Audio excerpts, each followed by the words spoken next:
A community advocacy group is taking Juneteenth celebration into its own hands, literally after a state ban on most bridge lighting displays. Here to tell us about it is Kelly Frazier. She is the president of the Northside Coalition of Jacksonville, and she joins me now. Good morning, Kelly. Good morning. So tell us, if you would, I mean, first of all, what is the significance of Juneteenth? Why is it something that the community is rallying to celebrate? Juneteenth marks the end of slavery when the slaves in Texas were actually told that they were free. This was 2 years after they had actually been freed. The importance of it is, and why we're celebrating it, is because this. Unfortunately, we had to be freed, but we're free. We want to make sure that we're moving forward positively. We want to make sure that we're moving forward economically, socially, politically. Um, And so this event that we're having is to make sure that we do all of that. We are lighting the bridge, we're celebrating, but we're bringing back the things that most important when it comes to Juneteenth, which is making sure that we're able to vote, that we have political power and economical power as well.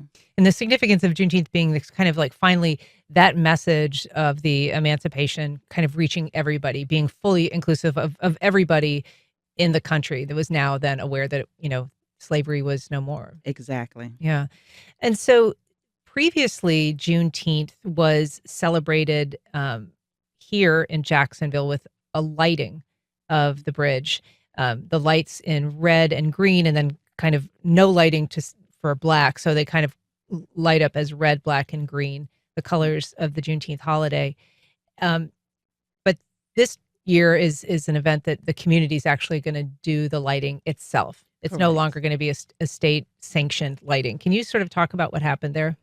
Yes. So DeSantis decided that he wanted to create a freedom summer, and there would be no different colors. It would just be the red, white, and blue for a certain period of time during the year.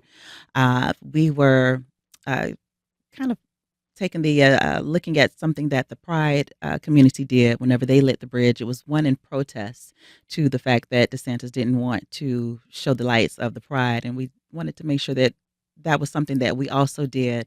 Um, the Yeah, the bridge lighting. I think we have some pictures of this is the for people who are watching. This is the Pride display that was a few weeks ago. That's on the Acosta Bridge, which used to be lit up in rainbow lights by the State Department of Transportation and the Jacksonville Transportation Authority. Kind of jointly would light that bridge up. But this new ban essentially mandates only red, white, and blue. And so this picture shows the community holding up rainbow colored flashlights. Beautiful. And that's something that you're going to emulate, but you're going to be doing it on the Main Street Bridge. Yes, we're going to be doing it on the Main Street Bridge and the colors of red, black, and green. Yeah. Yes. And so this lighting ceremony that the Pride community did to celebrate the LGBTQ community had planned on doing theirs on the Main Street Bridge, and they got diverted. Have you been in contact with anybody with the Department of Transportation or with the city in terms of trying to plan this or make sure that, your display is not similarly disrupted? So I have made sure that there's nothing scheduled as far as anything that would stop us from having a successful event. So we're just making sure that if there is, we will have a backup plan. Mhm. But we are looking forward to move forward positively and with no issues. Yeah, and so their backup plan, I mean, I guess I don't know if it was a plan, but when their display was disrupted at the Main Street Bridge, they moved to the Acosta. Is that something that you would do if you couldn't carry out the Main Street display? Exactly. Okay. Yes. We do And exactly so that. you are going to have kind of an event beforehand. Tell us a little bit about when people arrive, where they would go. Are they supposed to bring their own equipment and flashlights? Tell us a little bit about the kind of logistics. Okay, so we're asking everyone to meet, excuse me, at 7:45 at the Friendship Fountain.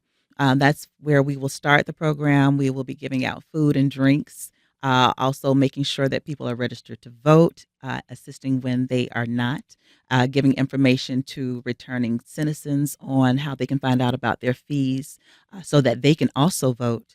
And so you come to the Friendship Fountain. We'll be there at 7:45. The program will end at about 9:19 because we'll hold those lights for 19 minutes on the bridge.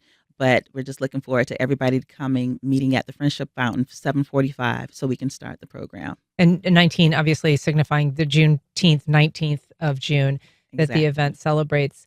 And so people, are they supposed to bring their own flashlights or how is No, that done? we will have flashlights and we will pass those out. We will be singing.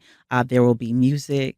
And so, no, we just want everybody to come with good hearts, good spirits, and just come enjoy and celebrate, excuse me, Juneteenth with us.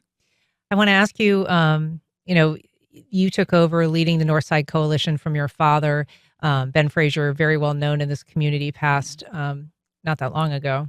Um, how has it been sort of taking over the mantle from him, doing things like this, leading community events? Oh, wow. It's a lot. Ben Frazier was definitely a force to be reckoned with, and, just, I definitely cannot follow in his footsteps, but I can try, and that's what I've been doing, to definitely lead. When I think about him and all these different events that he would do, how he would do them, that's what leads me. That's what continues me in the process because unfortunately, there is still a need for us to make sure that we're seen. We're included in things that we have economic power, social power, and political power. So I am here to carry on his goals of making Jacksonville a better place, especially in 32208 and 32209. And this, holiday was established as a federal holiday under the Biden administration, Juneteenth in 2021. Do you have any concerns about under the current administration, which has pulled back from so many kind of diversity initiatives, that they might consider undoing this as a holiday? Well, I wouldn't be surprised, unfortunately. I would definitely hope that they would not. But even if they did, we would continue to celebrate as we know the history. And so we can move forward knowing what the history is and trying to make sure that it does not repeat itself. Um, the event is Juneteenth. It is at Friendship Fountain starting at 7:45. And people who go just know that they need to kind of commit to holding the light for 19 minutes. Is that right? Correct. Yeah. And we only have so many lights, so there will be some people that might not get some. But like I said, it's just all in spirit and being there together. Last year, when we didn't have enough flashlights, what would happen is some people would switch off. Like even between families, there would be times when they would just, switch off between different people. So if that's the case this year, we expect the same that if you come with friends or family and everybody doesn't get a flashlight, you just switch off. All right. Kelly Frazier, thanks so much for being here. Thank